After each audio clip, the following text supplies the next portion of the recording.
Welcome back to the Behavior Code. I'm your host, Maria.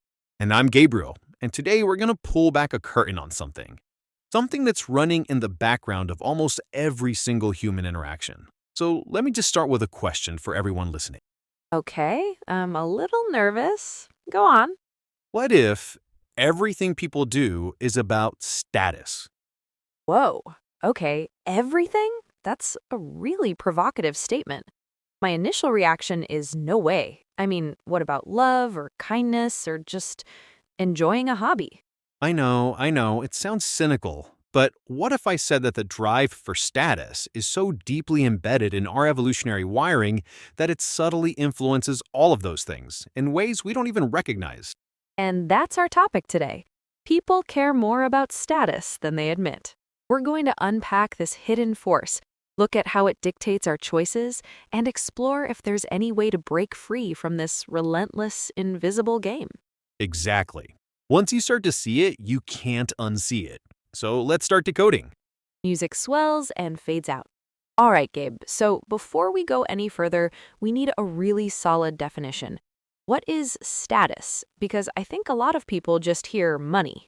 Right, and that's the most obvious kind. That's visible status. Luxury cars, designer clothes, the big house. It's rank displayed through material wealth. But that's just one piece of a much bigger puzzle. There's also invisible status. Like being known as the most knowledgeable person in your field, or having a reputation for being incredibly kind and trustworthy. Exactly. Expertise is a huge form of invisible status. So is moral authority. You can't see it, but it grants you immense influence and respect.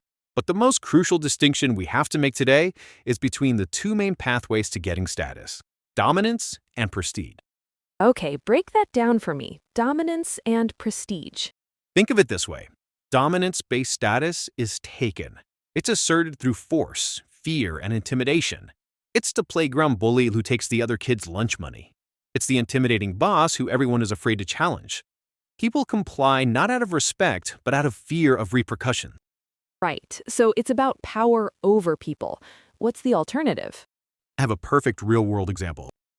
I once worked at a startup where the founder was pure dominance. He'd yell, he'd belittle people in meetings, and it worked for a while. Everyone was terrified of him, so they worked insane hours. He had total control. But the second the company hit a rough patch and a more competent, respected leader emerged from the engineering team, the founder's authority just evaporated. No one trusted him, they only feared him, and as soon as that fear was gone, so was his status. Prestige-based status, and this is completely different. Prestige is freely given by others. It's earned through demonstrated skill, knowledge, and pro-social behavior. It's the brilliant coder on the team whose advice everyone seeks out. It's the community leader who earns admiration through their actions. People follow them and defer to them because they want to, because they respect them. That's a powerful anecdote because it shows how fragile dominance is. It relies on a constant projection of strength. The moment that projection is pierced, the whole structure collapses. Prestige, on the other hand, is much more resilient because it's based on a real foundation of respect that you've earned over time. That's such a critical distinction. Dominance is about making people afraid of you, while prestige is about making people admire you. And we see both play out everywhere, from boardrooms to family dinners. We do, and understanding which game you're playing or which game is being played on you is fundamental. But it begs the question, why are these games so important to us in the first place? And the answer, as it so often is, lies deep in our evolutionary past. It really isn't about ego, is it? It's literally coded into our biology for survival. It absolutely is. For our hunter-gatherer ancestors, your status in the tribe was everything. High status meant you got first access to food, safest place to sleep by the fire, and more opportunities to mate and pass on your genes. Low status meant scraps, vulnerability, and a much higher chance of, well, not making it. So our brains evolved to be acutely sensitive to our social rank, and this isn't just a psychological theory, it's visible in our neurochemistry. When we experience a rise in status, a promotion, a compliment, a viral post, our brain releases serotonin. It makes us feel good, confident, worthy. Conversely, when our status is threatened, our brain is flooded with the stress hormone cortisol. And that cortisol isn't just a bad feeling, it has devastating long term health effects. It's directly linked to the famous Whitehall studies, right? Yes, for anyone who doesn't know, the Whitehall studies were a series of long-term studies of British civil servants, and what they found was shocking. Even with everyone having the same access to healthcare, there was a steep inverse relationship between a person's rank in the hierarchy and their health. So the clerks at the bottom had mortality rates from things like heart disease that were multiples higher than the administrators at the top. Exactly. And it was attributed to the chronic stress, the constant drip of cortisol that comes from having low status, little control over your work, and feeling constantly subordinate. Your perceived rank can literally kill you. That is profound. So when we're scrolling Instagram and feeling that awful pang of envy and anxiety, it's not just us being petty, it's our ancient brain circuitry screaming, danger! Your status is low, and flooding our system with stress chemicals. Precisely. We're running Stone Age software in a digital world, and the signals have become supercharged. Which brings us to what status looks like today. Yeah, let's talk about the modern signals. Social media is the obvious one, a giant public scoreboard for status points, likes, followers, blue checks. But I'm fascinated by how luxury goods have evolved as a signal. You mean the shift from conspicuous consumption to something else? Exactly. Conspicuous consumption is the flashy stuff, the giant Gucci logo on a belt, the Louis Vuitton pattern all over a bag. It's designed to shout, I am wealthy, to the largest possible audience. But in many elite circles now, that's seen as a bit crude. The real status signal is quiet luxury. It's the $4,000 Laurel Piana cashmere sweater that has no logo. It's a signal that's only legible to other people in the know. It's a more sophisticated game. It says, I'm so secure in my wealth, I don't need to advertise it, but if you know, you know. It's about signaling to the right people, not all the people, which also ties into another powerful signal, exclusivity. Right. It's not just what you own, but what you have access to. Private members clubs, invite-only apps like Raya, exclusive events. The value comes from the fact that most people are excluded.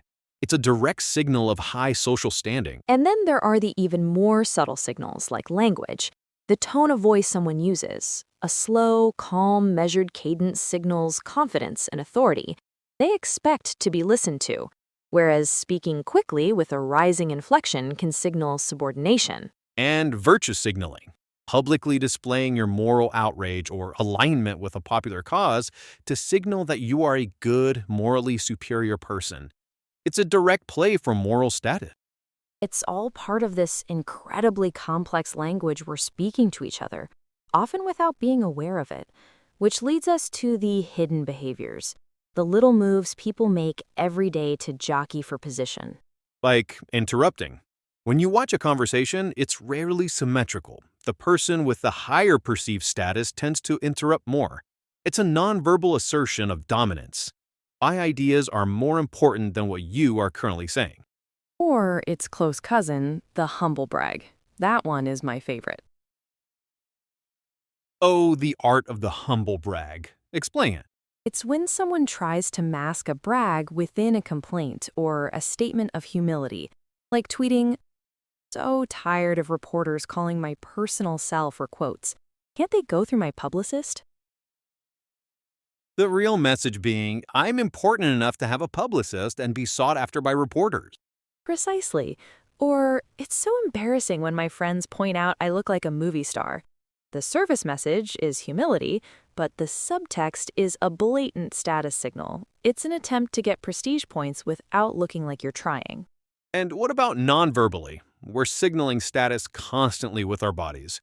Think of power posing, taking up more physical space, spreading your arms out on the back of a chair, standing with your hands on your hips. These are postures associated with confidence and dominance. Whereas low-status postures are about making yourself smaller. Hunched shoulders, crossed arms, avoiding eye contact. We instinctively do these things to signal, I am not a threat. It's a constant, silent negotiation happening beneath the surface of our words. And nowhere are the stakes of this negotiation higher than in our closest relationship. Let's go there, because status is a huge, often unspoken factor in attraction. We're drawn to partners with traits we perceive as high status, whether that's intelligence, humor, confidence, or success. But it's not just about getting a partner, it's about the dynamics within relationships. And it's not limited to romance. Let's talk about friendships. Oh, this is a tricky one. It is. Most friendships operate on a kind of unspoken status equilibrium. You and your friends are, broadly speaking, peers. But what happens when that equilibrium is shattered? Say, one friend gets incredibly famous or wealthy.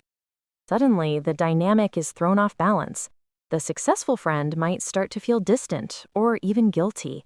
The other friends can feel a mix of pride but also envy, insecurity. The old, easy dynamic is gone, replaced with a new awareness of the status difference. It puts immense strain on the relationship. People don't know how to act anymore. It's often why successful people say they lose old friends, not because they changed, but because the status gap became too awkward for everyone to navigate. And it's not because people are bad, it's because this status sensitivity is so deeply ingrained in us. It takes a huge amount of self-awareness on both sides to maintain a friendship through a major status shift. Which brings us to the big, multi-million-dollar question. Given all this, how do we break free? How do we stop being puppets in this game? It seems overwhelming, but there are ancient frameworks for this. The goal isn't to eliminate the desire for status. That's impossible. The goal is to shift your source of validation from external to internal. To build a sense of self-worth that isn't dependent on likes, job titles, or what other people think. And for me, the most powerful tool for this comes from Stoicism. Specifically, the dichotomy of control, right? Exactly. The Stoic philosopher Epictetus said that the chief task in life is to separate things into two categories: what is in our control and what is not. What's in our control? Our judgments, our intentions, our actions. What's not in our control? Basically everything else. Our health, our wealth, and critically, our reputation and what other people think of us. So, status anxiety is the direct result of focusing on what's not in our control. We're trying to manage our reputation in other people's minds, which is an impossible and exhausting task. The Stoic solution is to relentlessly focus your energy only on what you can control, your character and your actions. You build internal status by defining your own values like integrity, discipline, kindness, and then measuring yourself against those values each day. Your sense of worth then comes from doing the right thing, from putting in the effort, from acting with honor, regardless of the outcome or the applause. That's a foundation that can't be shaken by a snide comment or someone else's promotion. You stop playing their game and you start playing your own. The only person you're competing with is who you were yesterday. That is the path to tranquility and genuine self-confidence. So, to bring this all together, after diving this deep into the dark arts of human social dynamics, what is the key takeaway? It's simple. Awareness is power. Just knowing that this game is being played by you and everyone around you is 90% of the battle. It gives you the ability to step back and observe the impulse instead of being controlled by it. You can catch yourself. You can feel that urge to humble brag or name drop and ask, why am I doing this? What am I seeking right now? And in that moment of awareness, you have a choice. You can choose to act from a place of security instead of insecurity. It allows you to decode the behavior of others with more compassion, too. You see that the aggressive person in the meeting is likely operating from a place of deep status anxiety. It doesn't excuse a behavior, but it depersonalizes. Which brings us to our call to action for this week. It's very simple. Just become an observer, a status detective. For the next few days, simply notice one status-seeking behavior in yourself or someone else. Don't judge it, don't analyze it too much, just label it in your mind. That was a dominance display, or I'm feeling that cortisol hit from social comparison. Just see the code, because once you see it, you start to regain your freedom from it. And that's our show for today. Thank you for joining us on this deep dive into the behavior code. If this episode made you think, please share it with someone who might appreciate it. You can find us wherever you get your podcasts, and leaving a review helps more people find the show. I'm Maria. And I'm Gabriel. Until next time, Keep decoding.